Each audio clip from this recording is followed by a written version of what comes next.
Bem, acho que podemos começar com o atraso de sempre, dentro da média, desvio padrão, né? Eu acho que hoje a gente poderia começar, talvez, perguntando se tem observações, comentários, perguntas a respeito do que eu falei ontem à noite, né? Que obviamente está ligado com o que a gente está falando, inclusive deram o mesmo título, né? Então eu acho que é uma chance. Teve muita coisa algumas coisas que eu nem mencionei porque eu omiti por causa do tempo, e outras coisas que eu falei muito rápido, assim, eu só dei uma mensagem um pouco cifrada talvez, e já em uma ou duas conversas eu percebi que nem sempre o que eu queria comunicar foi comunicado. Então, por favor. Sim. Eu gostaria que você comentasse um pouco mais. Você mencionou sobre a globalização afetou os compromissos de longo prazo dentro da tarefa missionário, e eu também identifico que é um problema de assumir a necessidade de uma frente missionária respaldada sobre a plataforma dos trabalhos de longo prazo. E eu gostaria que você comentasse um pouco sobre essa dificuldade atual de fazer mais esforço permanente em vários sentidos no campo missionário. Eu acho que além da gente viver assim numa cultura imediatista, né, que não está muito acostumado, a gente vê isso em outras esferas da vida, né? A esfera econômica, inclusive, tem a ver com a crise atual, né, na economia, de não ter que esperar, né, pelas coisas, mas tê-las imediatamente e talvez pagar depois, né, se for necessário. E então eu acho que além disso tem a questão eu estava me referindo principalmente às facilidades de comunicação que os processos, né, globalizantes trouxeram ultimamente. E como, literalmente, uma pessoa pode passar horas por dia, né? Essencialmente, quer dizer, você pode ser um missionário brasileiro na França, mas essencialmente você está no Brasil, né? Você está no Skype, no MSN, respondendo e-mails, olhando sites, né, brasileiros e tal, e basicamente você não se desligou. E o problema, quer dizer, não é só que você não se desligou, mas claro que você não está se ligando na França, né, nesse caso. Quer dizer, então, isso prejudica o quê? Prejudica, primeiro, o aprendizado da língua. Em segundo lugar, prejudica a formação de contatos, de amizades, de uma rede, né, de contatos. Em terceiro lugar, prejudica o engajamento com o país, né, com a cultura, né? Você está lendo sempre sobre o Brasil, não está lendo sobre a França, né? Você não está entendendo o país onde você está e para o qual supostamente se está ministrando. Então isso quer dizer, sempre foi uma luta, eu acho, para fazer isso. Hoje ficou mais difícil ainda, porque as facilidades são tantas. Deixa eu só contar uma história. Mais ou menos 15 dias depois que eu cheguei no Brasil, um missionário inglês, e eu não cheguei como missionário, né, eu cheguei como, não exatamente vagabundo, mas né, um misto de assim, visão missionária genérica, mas e um certo, né, sentido de aventura hippie e tal, né? E mais ou menos 15 dias depois que eu cheguei, um missionário inglês me convidou para passar o fim de semana com ele no interior, né, do estado e tal. E aí, depois disso, eu percebi que eu não vou fazer mais isso, por enquanto, pelo menos. Eu tenho que me desligar de contatos assim, né? Eu tenho que passar um tempo assim, né, sem esses contatos, porque, primeiro, prejudica, né, eu senti que eu tinha voltado atrás na língua, e pior ainda, eu percebi como ele estava no Brasil há 20, 25, 30 anos, sei lá, e ele tinha uma imagem muito definida do Brasil, a versão dele do Brasil, que ele não hesitou em me transmitir. Aí eu pensei, não dá, eu não quero, né? Eu não quero aprender o Brasil através dos olhos de pessoas assim. Então, quer dizer, eu tomei a decisão consciente de me desligar, para que eu pudesse não só ver o Brasil através de olhos brasileiros, mas também ver a Inglaterra através de olhos brasileiros. Ver a minha origem, né? E ver o mundo em geral. E depois eu percebi, quer dizer, eu fui entendendo, ninguém tinha me falado isso, se bem que eu tinha feito ciências sociais, eu tinha umas noções, né? Eu acho que quem faz ciências sociais tem muito mais base para essas coisas, né? Mas eu fui assim percebendo que, quer dizer, de fato, quer dizer, não é o processo de adaptação cultural é o nascer de novo. Não é como simplesmente um conjunto de roupa que você tira e põe. Não, é muito mais profundo do que isso, é muito mais interno. E durante muito tempo a sensação era quase de estar num túnel escuro e depois vendo só uma fachada de luz lá no fim, né? E finalmente a sensação de estar emergindo desse túnel. Que eu acho que não é, aliás, uma analogia totalmente né, distante da analogia de nascer de novo. O túnel é outro, mas a gente nasce, né, de novo.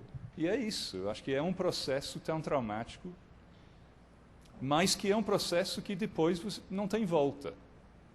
Você se lembra o que era antes e você pode até fingir que é o que era antes de novo, mas você não é mais o que era antes. Agora, isso não acontece por acaso, não acontece inevitavelmente, naturalmente.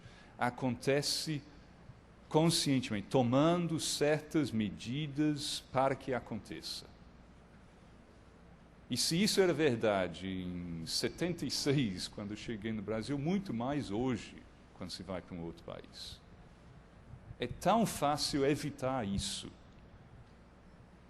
E essa frase que eu citei ontem, que novamente é do meu santo, né, padroeiro Andrew Walls, né, que a essência do ser missionário é é viver em termos estabelecidos por outros, não por você. Então, quer dizer, você perde o controle, e essa sensação de perda de controle é traumático para todos, eu acho. Mas é especialmente traumático para quem já foi importante no seu próprio país. Graças a Deus eu não fui.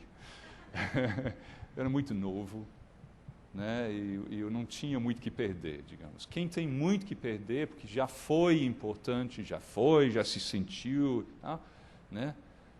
Já foi bem sucedido, já teve o gosto do sucesso. Aí é muito difícil. Aí a tentação de abortar esse nascer de novo é arrasadora. Diga. Dentro disso daí, a gente faz diríamos, uma vertente pior ainda. Porque quando o missionário vai para um país, vamos dizer, para uma tribo indígena, é muito fácil ele se sentir a quarta pessoa da Santíssima Trindade. Agora, quando ele vai para a Europa, aonde há pessoas que detêm conhecimento maior do que o dele, a abordagem é diferente. Então, aí traz, vamos dizer assim, são duas abordagens que a gente tem que estar consciente, porque é muito mais fácil você sentir-se uma criança, embora seja um processo, que você tem que decidir num país da Europa do que numa tribo onde você é o detentor do conhecimento. Mas exige o mesmo processo. Se não nascer de novo dentro da cultura, se não viver pelos outros, você não vai ter sucesso como seu ministério naquele trabalho. Não, eu entendo o que você está dizendo. Se bem que eu diria que, por exemplo, se eu for para a Rússia, que eu nunca fui, tá? Não falo russo e tal, mas se eu for para a Rússia, eu vou saber me virar muito melhor lá do que numa tribo indígena, porque pelo menos as coisas são mais familiares. Eu posso não falar a língua, ler os rótulos das coisas, mas a gente, né, tem muito mais. A gente é dono já né? Então, quer dizer, eu acho que numa cultura que é totalmente diferente, principalmente de nível tecnológico muito diferente, né? Aí a gente realmente não sabe das coisas. A gente chega lá e é criança porque é totalmente ignorante das técnicas que eles têm para sobreviver. Então, nesse sentido, é o contrário. Mas eu entendo o que você está dizendo, no sentido assim E por isso que eu caracterizei ontem o desafio da Europa como a segunda milha, né? Aquele desafio de andar a segunda milha. E eu acho que é por isso que poucos fazem isso. Que eu acho que para ser bem-sucedido na Europa, bom, não é fácil, de qualquer forma, mas para ter alguma esperança de ser, a não ser entre imigrantes, mas para ser bem-sucedido entre nativos europeus, só com muito mais compreensão de certas coisas. Justamente por ser um ambiente pós-cristão, né? Um ambiente onde a reação é, sabemos o que é isso, e sabemos que não funciona. Sim, já. Pegando um pouquinho mais aí, a questão de quem vai trabalhar com a diáspora brasileira na América. Você sabe, você esteve conosco lá.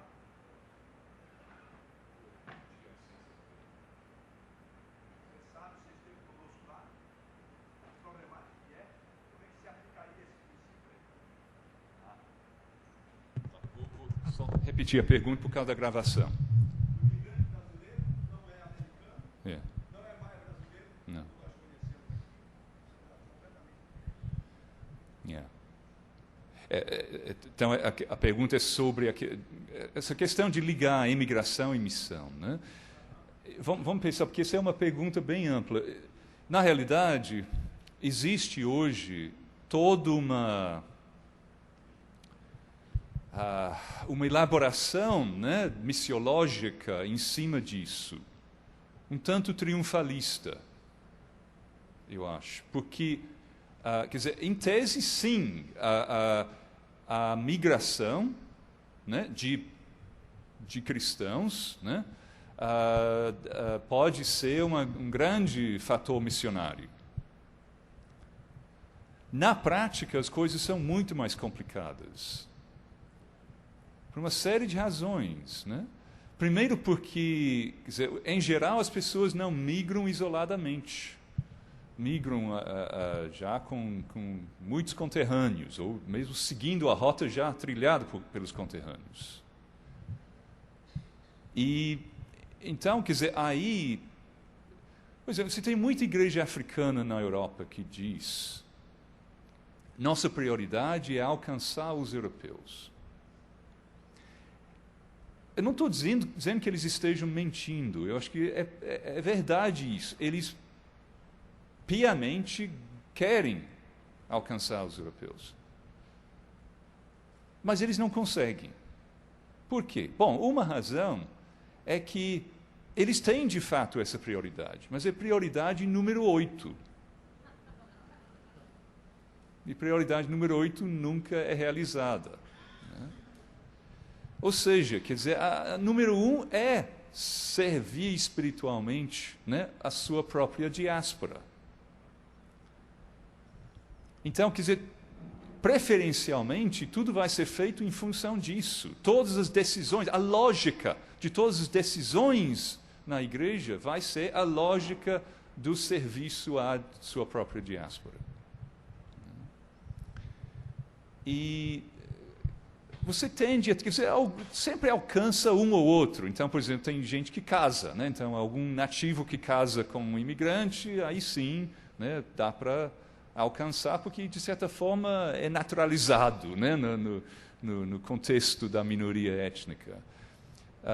Também você tem um ou outro que chega, que é do tipo que, né, caiu assim por todas as brechas das redes de proteção social e caiu ali e aparece na igreja e é recebido e acolhido e recebe alguma coisa. Tem uma ou outra pessoa desse tipo também.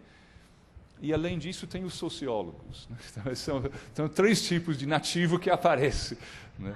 Então, alguns curiosos que ficam 3, 4 semanas e vão embora. Né? Então, é muito difícil sair disso. Muito difícil. E, às vezes, nem a segunda geração, não é nem a questão de língua, porque as igrejas africanas na Inglaterra, por exemplo, em geral, usam inglês. Então, não é questão de língua. Mesmo, por exemplo, as igrejas coreanas nos Estados Unidos, segunda geração, já usa inglês. Então, a igreja coreana de fala inglesa nos Estados Unidos. Mas a igreja coreana ainda. Né? Porque, quer dizer, mesmo a segunda geração, nascida lá, ainda prefere, né, ficar nesse meio, se sentindo mais à vontade em inglês, é verdade, mas a cultura ainda não é a cultura nativa. Então, quer dizer, não é nem inevitável que a segunda geração consiga, digamos assim, transbordar, né, as barreiras, transpor as barreiras étnicas e alcançar a população nativa. E, além do mais, você tem outra coisa, que é a impressão dos nativos a respeito dos imigrantes. E muitas vezes os imigrantes são o quê? São as pessoas que fazem os empregos, como é? Perigosos, sujos e mal pagos. Né? Então, são pessoas necessárias, infelizmente, para a nossa economia, mas bem que a gente gostaria que não estivessem aqui. O Brasil não tem isso ainda, mas eu acho que daqui a 20 anos vai ter. Paraguaio, boliviano, peruano, né, os africanos vão começar a chegar, gente de alguns lugares da Ásia, isso é visão otimista, estou dizendo, porque se o Brasil continuar indo bem, né, vai começar novamente a ser um país de imigração, mas uma imigração um pouco diferente da imigração de 100 anos atrás. E não vai ser fácil, as pessoas, se imagina, né, chega uma pessoa... Né, nesse monte de paraguaio adepto de uma igreja que você nunca ouviu falar no Paraguai. Né? E falam português estropiado, não aprendem direito, vivem mais nos meios dos seus conterrâneos paraguaios, né? Mas eles querem te converter. Você vai se converter? Não vai nada. Não é assim que a coisa funciona. Então, eu acho que essa questão, eu acho que há cenários, sim, em que as igrejas de imigrantes podem ter um impacto missionário além das suas fronteiras étnicas. Mas não é inevitável. Tem que ter passos conscientes, planejados. Eu acho que ajuda quando se tem vínculo com a denominação nacional, porque isso já te dá uma entrada natural no meio, de alguma forma, e te dá interlocutores nacionais. E precisa de interlocutores nacionais. Porque se você sempre foi uma igreja diaspórica, basicamente uma igreja brasileira, só que fora do Brasil. Por acaso, fora do Brasil. Certo? Então você não sabe nada a respeito de como alcançar os franceses, digamos. Certo? Quem vai te ensinar sobre isso? Os franceses, talvez? Mas você não conhece franceses. Você não conversa com eles. Aliás, provavelmente você tem uma visão arrasadora da igreja francesa. Essa igreja não presta. Essa igreja não sabe, não cresce. Eu já ouvi isso. Já ouvi brasileiros na Inglaterra falando da igreja inglesa de uma forma que... Espera aí. Primeiro, tem muita gente que a gente lê aqui que são autores ingleses, por acaso. Certo? Depois, né, essas igrejas podem não estar crescendo e tal, mas pelo menos estão aí, entendem a cultura, têm uma certa presença, sabem das coisas. Será que você não tem alguma coisa que aprender com elas? Então, essa dificuldade de ter a humildade de aprender, de perceber que a igreja local não é apenas um fracasso, é mais do que um fracasso. Tem as suas deficiências que você talvez consiga ajudar a superar. Mas também tem as suas virtudes. Então, inevitavelmente, eu acho, a receita tem que ser uma fusão. Tem que ser uma fusão. Alguns elementos trazidos de fora, né? Que talvez as igrejas diaspóricas consigam, com esforço consciente, transmitir. Ou então, missionários indo de propósito para fazer missão entre os nativos, né? Eu diria o seguinte, eu acho que isso vale até certo ponto. Porque depois de certo ponto, entra em jogo a ação da própria pessoa. E como eu falei ontem, existe uma impressão em Portugal, eu diria que não é só de líderes evangélicos, eu acho que você tem um fator de classe social também. Eu acho que a classe mais baixa gosta muito do Brasil, das telenovelas e tal. A classe média quer se europeizar, né? E como sempre foi periferia da Europa, né?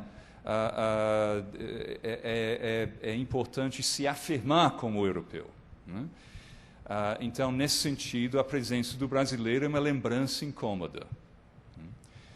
Então, mas eu acho que, quer dizer, depois de certo momento, entra em jogo a atuação do próprio indivíduo, né? A possibilidade de quebrar certas barreiras. E o problema é que, muitas vezes, os missionários brasileiros não têm feito essa ação da melhor forma, né? Aliás, nem acham que precisam, porque muitos deles não entendem nada disso aí. Eles acham que só porque fala a mesma língua, né?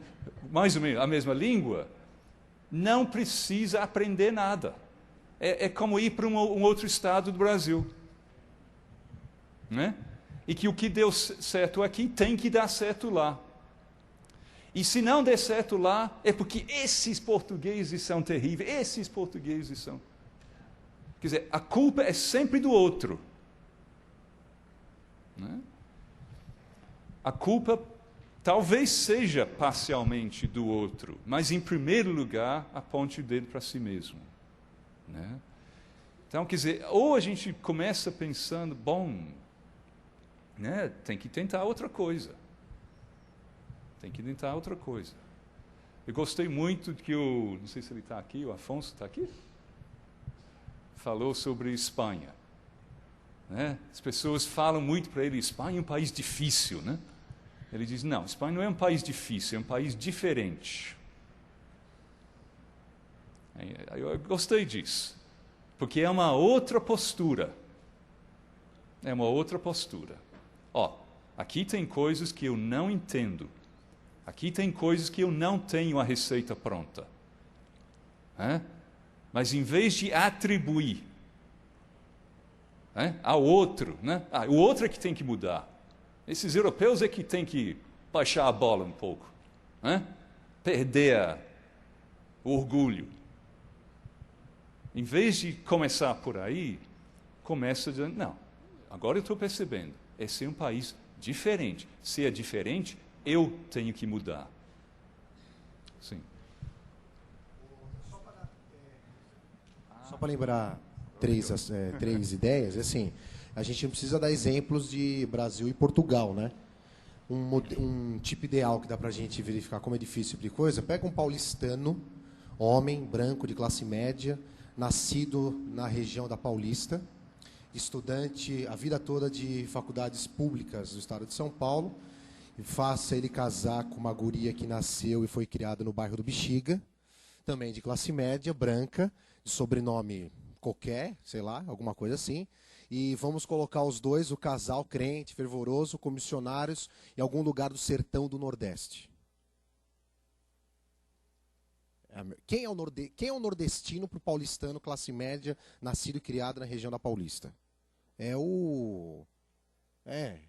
Sei lá, é isso aí. É o africano na França, é o marroquino lá do outro lado, e é isso mesmo. Então a gente não precisa nem viajar muito. Aqui pertinho a gente enfrenta esses estranhamentos.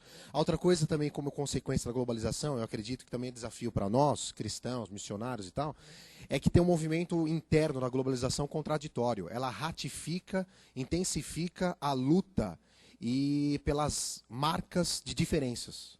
Cada vez mais eu tenho que ratificar a minha diferença do outro. Já que a globalização tem a ilusão de unificar tudo, ninguém quer ser igual a ninguém. Eu tenho que provar que eu sou diferente. Aí dá todo aquele ranço de xenofobia, daquele zelo doentio de sinais diacríticos, ou o nome que você queira dar para isso, de identitários e tal. Isso é um problemão que os missionários vão ter que lidar também.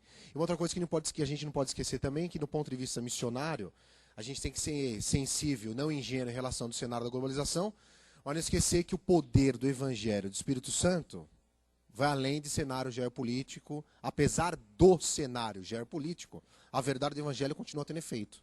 Apesar da gente, apesar dos missionários, apesar de qualquer coisa. É só para a gente ter o zelo disso daí. Vamos entender o processo cultural, mas sabendo, tendo consciência que nós cremos no Evangelho que é a verdade. Ponto. Independente de qualquer perspectiva. Era só uma lembrança aqui, uma ideia.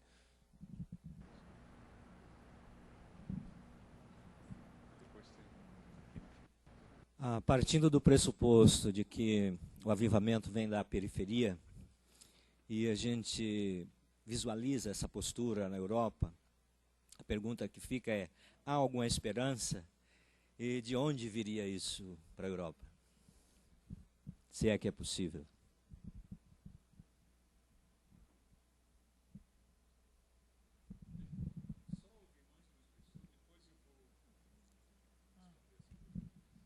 Então, é interessante porque essa fusão, só comentar essa fusão que você falou entre Brasil e Europa, porque eu liderei uma equipe para a Inglaterra durante dois meses e assim, a gente fez um pré-estudo sobre a cultura inglesa e assim, a gente descobriu coisas tipo assim, horríveis que eles falavam tipo, deles mesmos, e a gente chegou lá e a gente viu que era outra coisa. Então, assim, a igreja era outra igreja do que a gente estudou. Então, assim, as pessoas eram outras pessoas. E eu acho que esse processo, até mesmo tentando a pergunta que ele fez anteriormente, esse processo ele já começou. Então, assim, a gente ouviu ingleses, tipo assim, falando da igreja, e assim, a gente chegou lá e viu que era outra realidade, que eram igrejas, tipo assim, que às vezes eram igrejas muito melhores, assim, me entendam, sabe, do que igrejas brasileiras. Então, assim, a gente viu pessoas que não eram as pessoas fechadas e os ingleses mal-humorados, e a gente conseguiu fazer um evangelismo tão, assim, tão efetivo, que eu acho assim, esse processo ele já vem acontecendo. A gente, às vezes, é muito imediatista e quer ver, tipo assim, a Europa toda evangelizada, mas é um processo que vem acontecendo e ele está sendo efetivo.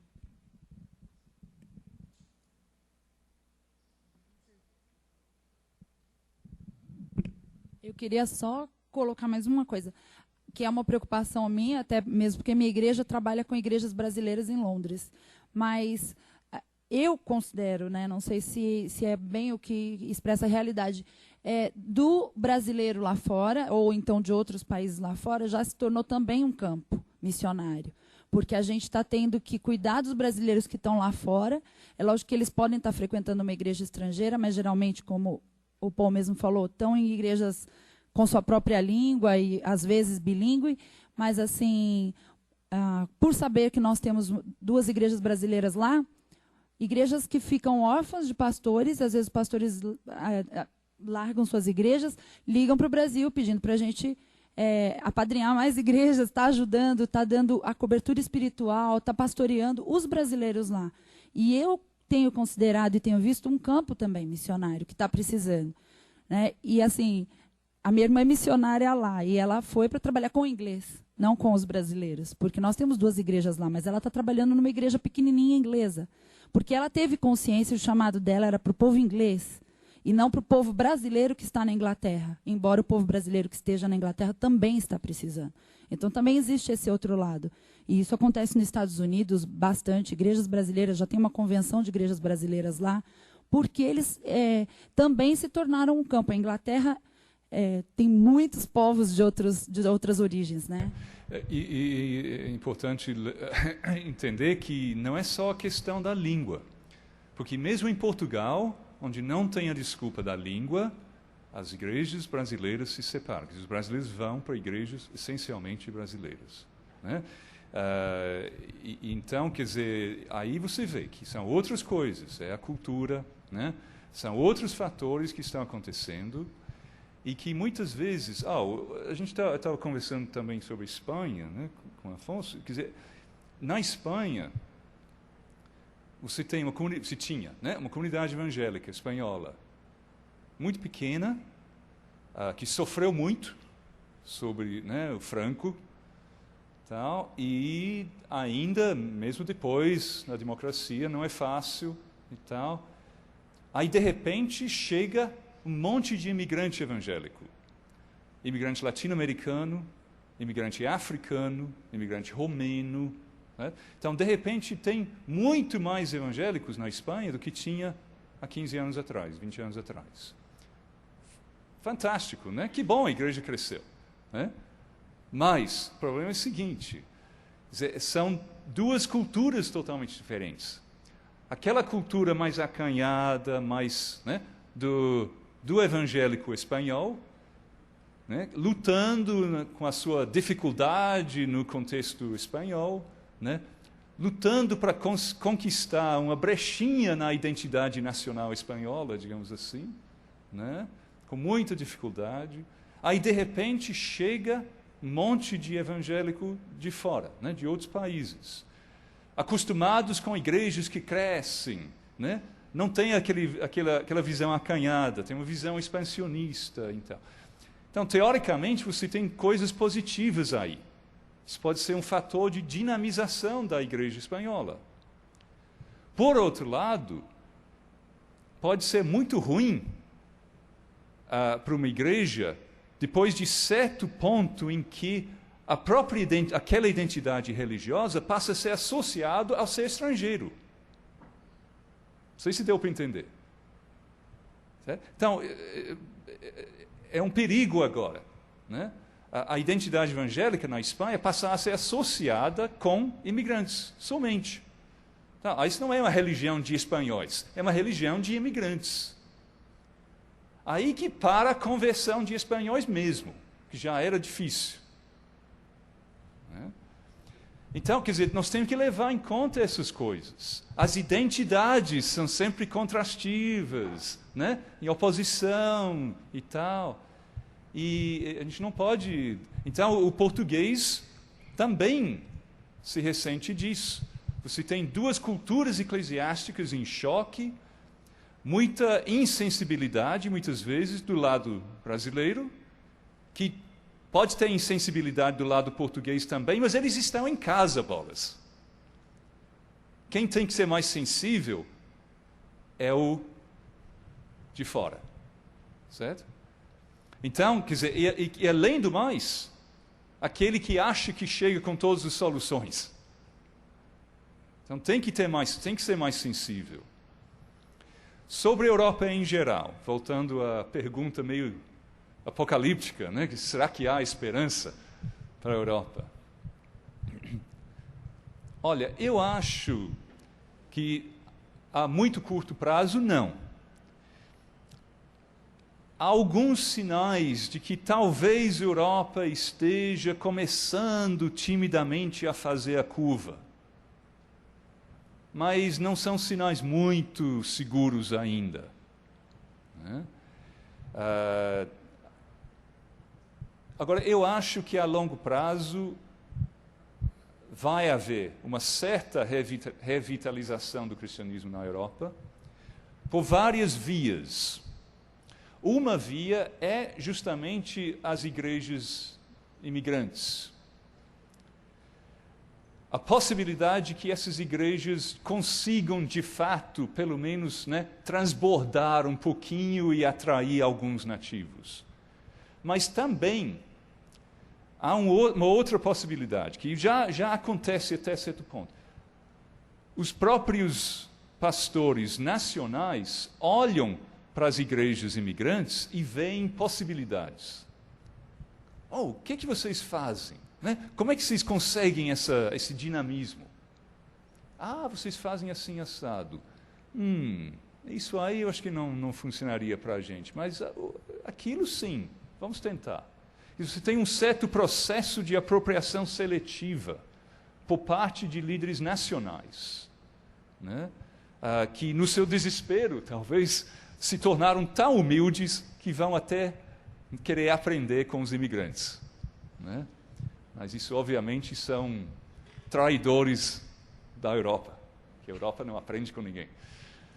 Mas, então, outra possibilidade, missões diretas, né? Então, missionários indo diretamente do sul global, né, para evangelizar, sem passar pelas diásporas que estão lá, né?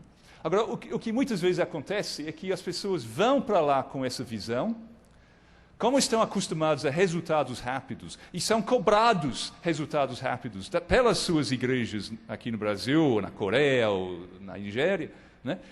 Quando não conseguem esses resultados rápidos, ou voltam para casa, ou ficam lá e começam a trabalhar com os imigrantes. Porque entre os imigrantes se consegue resultados. Aí dizem, porque esses ingleses são muito duros, esses europeus são muito duros, não dá, né? Então tem que trabalhar com os imigrantes. Quem é que é duro mesmo nesse processo? Me diga. Será que não é o próprio missionário que precisa nascer de novo? Precisa ser menos duro, menos teimoso, menos inflexível, né? Agora, outra possibilidade. Eu acho que o que vai acabar ajudando o cristianismo na Europa é o islamismo. É o islamismo. Mas que loucura, você vai dizer, né? Principalmente se você absorveu um certo discurso evangélico que vem de certos meios nos Estados Unidos, principalmente, que é de que daqui a pouco a Europa será Eurábia, né? Será tomado pelos árabes, pelos muçulmanos, e vai se tornar totalmente islâmico. Isso é um contrassenso total, gente. Primeiro, por quê? O islamismo não converte europeu. Sempre tem um ou outro, e fala-se desses casos muito, mas não há conversão em larga escala de europeus para o islamismo. O islamismo cresce por causa da imigração. Por causa da imigração e também por causa da taxa de natalidade mais alta dos imigrantes. Mas essa taxa de natalidade muito provavelmente vai baixar, porque vai se conformar cada vez mais com os padrões europeus. Tem isso. Depois tem a possibilidade que os próprios imigrantes não continuem, né, convictos na sua... Aliás, o que muitas vezes acontece na Europa não é a geração que imigra, mas é a segunda geração. Tem um filme sobre imigrantes muçulmanos na Inglaterra, Meu Filho, o Fanático, que ilustra isso. Às vezes é o filho que não se sente nem uma coisa nem outra e busca a sua identidade no fundamentalismo. Agora, eu acho que, assim como a presença de missionários cristãos na Ásia revitalizou as outras religiões na Ásia, de forma que, no Sri Lanka, em 1888, sei lá o quê, se fundou uma associação chamada Associação Budista de Moços, ABM, certo? Young Men's Buddhist Association, certo? Cópia pura, né? Todo um processo de imitação, né? É assim que se faz, então vamos copiar, né? Vamos copiar. Então, eu acho que o cristianismo pode aprender muitas coisas boas com o Islã. Pode aprender a seriedade, aprender a abrangência da religião, ou seja, que a religião tem a ver com todas as áreas da vida, uma boa doutrina reformada cristã e também islâmica, mas que a gente esqueceu, né? Eu acho que o cristianismo vai aprender coisas boas. Além do mais, vai ver as coisas ruins e vai rejeitá-las. Mas também eu acho que as pessoas já bastante secularizadas na Europa também vão começar a ver essas coisas ruins e vão perceber que o secularismo não dá conta de resistir ao Islã no confronto direto. Você tem que ter outra coisa. Então aí acho que vai haver uma certa volta, redescoberta do cristianismo como parte da herança europeia. Então eu não sou muito pessimista a longo prazo. A curto prazo, sim. A longo prazo, não. Sim.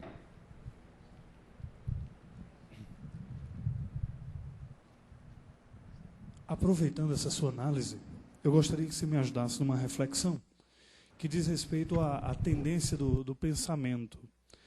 Desde o movimento hippie, né, nós estamos hoje praticamente numa Europa pós-cristã, nós temos visto o declínio anterior, na verdade, o declínio do cristianismo institucional. As informações que nos chegam é que as igrejas que têm uma maior vitalidade na Europa são igrejas livres, né, igrejas mais contemporâneas, e eu não sei quanto que procede desta informação. As igrejas institucionais não estão conseguindo fazer valer o seu discurso cristão, manter o seu número de fiéis e cumprir com a sua missão. Isso se deve a quê? Se é que é fato ou se não é. Se tem a ver com a sua teologia, se tem a ver com a perda de uma visão missionária. O outro que me preocupa diz respeito a essa questão do movimento hippie, a tendência da influência do orientalismo no pensamento europeu. A ideia de que esse cristianismo não responde mais às expectativas e essa sede de uma experiência espiritual, via os Beatles como ícone, foram buscar na Índia, né, uma experiência. Hoje nós temos esse choque com o islamismo e é claro que isso aqui seria quase que uma visão profética, né, mas a gente tentando analisar de que maneira a gente poderia dizer que o cristianismo seria essa resposta, qual o nosso papel como igreja é apresentar esse cristianismo como uma resposta, de tal maneira que o europeu não se volte para um orientalismo, né, para uma postura esotérica. Eu acho difícil que o europeu que rejeitou o cristianismo, né, se volte para o islamismo como resposta. É muito mais provável que vá para mais para o Oriente ainda, né? Então, acho que aí sim, essas correntes têm mais atração. E também você tem, obviamente, o neopaganismo, quer dizer, a redescoberta das raízes europeias pré-cristãs, né? Ou supostamente, quer dizer, uma reinvenção na realidade, porque a coisa se perdeu. Então, acho que essas são as opções mais prováveis do que uma conversão ao Islã, né? Agora, sim, sobre a questão das igrejas, bom, existe uma teoria que diz que, né, por que a Europa é tão diferente em termos religiosos? Né? Tradicionalmente se falava da secularização, né? A tese da secularização, que dizia mais ou menos que a Europa hoje é o modelo para o mundo amanhã, né? A Europa se secularizou quando se modernizou. As outras partes do mundo vão se secularizar quando se modernizarem, né? Bom, mas e os Estados Unidos? Bom, mas os Estados Unidos é uma exceção por tais e tais razões, né? Mas a regra é a Europa. Essa tese da secularização tem sido cada vez mais questionada nos últimos 20 anos. Tanto que hoje não se fala praticamente nos Estados Unidos como exceção que precisa ser explicada, mas sim na Europa como exceção, né? Que as outras partes do mundo parece que conseguem se modernizar sem se secularizar. Só a Europa que não, né? Então, aí a questão é explicar a Europa. Por que aconteceu assim na Europa? E uma explicação é por causa do vínculo igreja-estado, a cristandade, os resquícios, né, muito presentes da cristandade, e que criou, por exemplo, em muitos lugares, principalmente, mais ainda nos países tradicionalmente católicos, né, você tinha basicamente uma aliança, né, da igreja, a única igreja que estava no pedaço, né, com o Estado. Então, se você era contra o Estado, contra o sistema político, você era contra a religião também. Né? Aí se criou aquela situação muito típica do sul da Europa, né, da igreja católica conservadora, né, retrógrada e tal, e a esquerda política ateia, militantemente ateia. Isso não surgiu por acaso, surgiu num contexto. Em países onde você não tinha isso, onde você tinha uma multiplicidade de igrejas que ocupavam um espectro de posições políticas, você podia ser de esquerda politicamente sem ser ateu. Né? Então,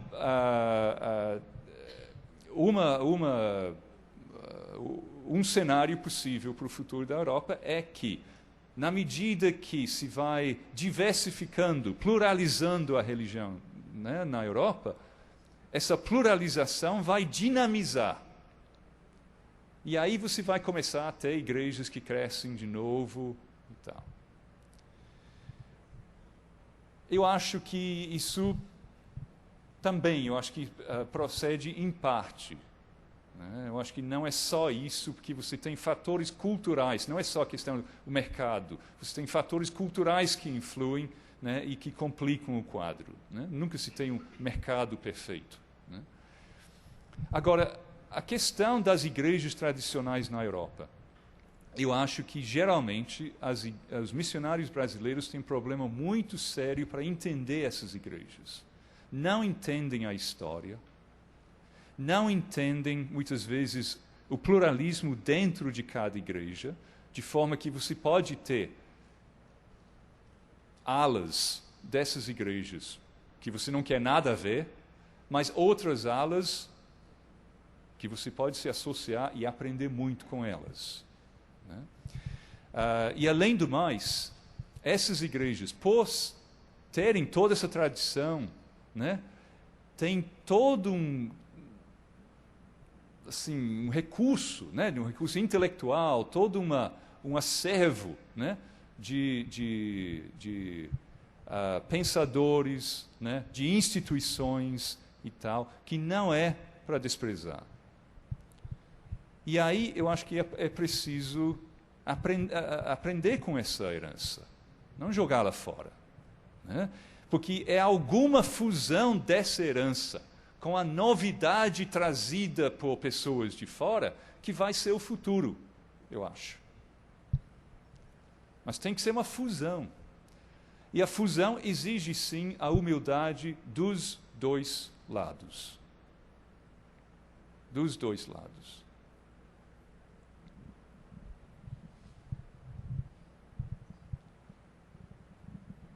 Bom, tirando um pouco só o foco da Europa, mas pegando isso que você está falando, você falou ontem sobre a questão da gente estar se abrindo para aprender de outras fontes, que não apenas evangélicas. Até você citou a questão do CBM, de trazer gente que não sejam somente evangélicos, mas que tenham até uma posição meio neutra, que possam estar contribuindo. E pegando isso que você está falando sobre a questão dessas fontes, eu acho que a gente tem essas fontes históricas, tem até fontes até antes da Reforma, né, que a gente considera tudo que é antes da Reforma como se não fosse cristão, né, tudo que é católico como se não prestasse antes da Reforma. Mas eu queria que você falasse um pouco sobre isso, porque eu achei bem relevante, dessa importância da gente estar saindo um pouco desse gueto evangélico e da gente estar apenas aprendendo só com nós mesmos, mas poder aprender com essas linhas e aprender também com o mundo muçulmano, aprender com o mundo católico, com os seculares, como a gente chama, né, aprender e abrir um pouco a nossa mentalidade evangélica para poder ter uma compreensão melhor do mundo, já que o nosso desejo é atingir o mundo com a sua necessidade. Queria que você falasse um pouco mais sobre isso.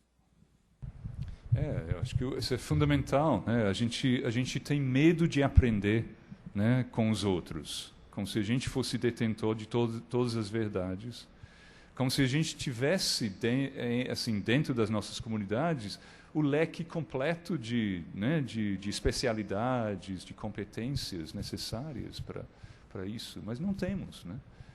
Não temos. Então nós precisamos aprender. E eu acho que as fontes podem ser múltiplas, né? Quer dizer, uma fonte óbvia é a Igreja Católica, a herança católica, né? Que também tem toda uma tradição, né, de erudição, de pensadores, de pessoas que lidaram, né, trataram de questões que a gente está começando a tratar, né? Então, eu acho que isso é um lado, né? E como se falou, quer dizer, a gente às vezes acha que antes da reforma o Espírito Santo dormiu durante 1000 e tantos anos, né?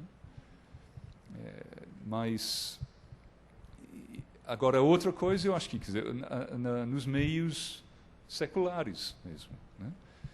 Então, leia livros sobre o país para onde você vai, leia livros seculares, leia a história, sobre a cultura, sobre a política, sobre, né, a formação do povo, né? Livros seculares.